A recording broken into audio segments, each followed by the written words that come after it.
While we're seeing some snowfall this morning, so far this season, we're seeing less snow than we're used to. So that means Iowa snowplow companies are having to go find business elsewhere.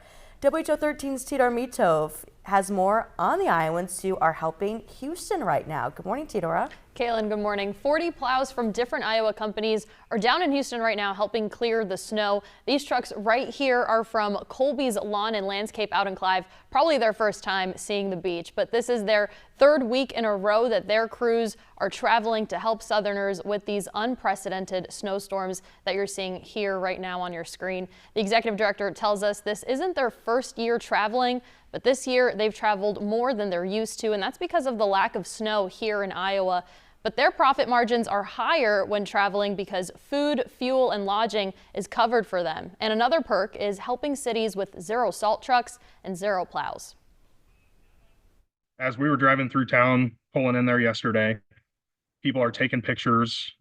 You stop at a gas station and they're all coming up and just asking you what you're doing. If you look through Facebook on Houston snow, everything on there is pictures of our plow trucks. People thanking us, some people asking what the things on the front of our trucks are.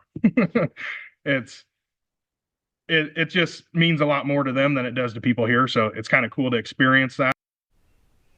A good reminder to thank those folks when they're here in Iowa too. But half of his crews did come back to Iowa overnight to help out here with the snow that's falling currently, just in case it turns out to be more than we've expected. Kaylin. Okay, interesting that they have to go elsewhere to find the snow when, like they said, Iowa is so used to it, but we'll see if those snowfall totals continue to increase. Yes. Tidor Mitov, thanks so much for sharing that story with us this morning.